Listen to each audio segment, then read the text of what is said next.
China daily vlog series. കിടക്കയിൽ നിന്ന് ചാടി എഴുന്നേറ്റ് കഴിഞ്ഞ ദിവസം ജിമ്മിൽ പോയത് കൊണ്ട് മസിലെല്ലാം ഒന്ന് പെരിപ്പിച്ചു നോക്കി.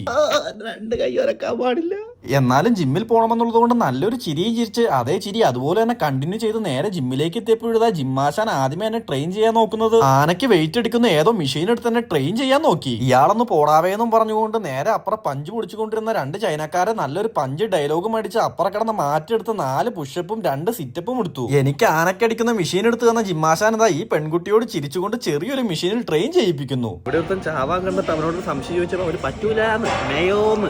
ഇന്നത്തെ ജിമ്മൊക്കെ കഴിഞ്ഞ് ഇല്ലെങ്കിൽ നേരെ തന്നെ പെട്ടിട്ട് എടുക്കേണ്ട വരും. പൂക്കളുള്ള മാർക്കറ്റിലേക്ക് എത്തിയപ്പോഴത് ആകാശത്തുനിന്ന് വന്ന ഒരു ആസ്ട്രോണറ്റിനെ കണ്ടപ്പോൾ നേരെ ഒരു ഹൈഫൈയും കൊടുത്ത് മെട്രോ സ്റ്റേഷനിലേക്ക് എത്തിയപ്പോഴത് ഏതോ കാർട്ടൂൺ സിനിമയിൽ നിന്ന് ഇറങ്ങി വന്ന 2 സുന്ദരി പെൺകുട്ടികളെ കണ്ടു. അതിൽ ഒരു പെൺകുട്ടിയുടെ ഒപ്പം സെൽഫി എടുത്തുകൊണ്ടിരുന്നപ്പോൾ മറ്റേ പെൺകുട്ടിക്കും ഈഗോ അടിക്കണ്ടെന്ന് വിചാരിച്ച് ആ പെൺകുട്ടിയെ വിളിച്ച് നേരെ അങ്ങനെ സെൽഫി എടുത്ത് തിരിച്ച് അങ്ങോട്ടും ഇങ്ങോട്ടും നോക്കിയപ്പോഴാ മെട്രോ സ്റ്റേഷനിൽ മൊത്തം ഇന്ന് ഏതോ ചൈനീസ് കാർട്ടൂണിന്റെ അവതാരകമാര് മൊത്തം ഇറങ്ങി പോകുന്നതാണെന്ന് തോന്നുന്നു. മുന്നിൽ വാല് ഫിറ്റ് ചെയ്ത് പോകുന്ന ഒരു പെൺകുട്ടിയെ കണ്ടപ്പോൾ ആ വാല് വലിച്ചു വരണമെന്ന് എനിക്ക് തോന്നിയെങ്കിലും ചെള്ളക്ക് അടി കിട്ടുമെന്ന് അറിഞ്ഞതുകൊണ്ട് ഞാൻ ആ ശ്രമം ഉപേക്ഷിച്ചു. വൈകുന്നേരമായപ്പോൾ സൈക്കിളെല്ലാം ചവിട്ടി വിശന്ന് വലഞ്ഞ് കുടല് കരിഞ്ഞ ഒരു ഇന്ത്യൻ റെസ്റ്റോറന്റിലെത്തി കുറെ നേരം വെയിറ്റ് ചെയ്ത് ഫുഡെല്ലാം കഴിച്ചെങ്കിലും ഫുഡിന്റെ ടേസ്റ്റ് മനസ്സിലായത് എനിക്ക് പിറ്റേ ദിവസം കക്കൂസിലിരുന്നപ്പോഴായിരുന്നു.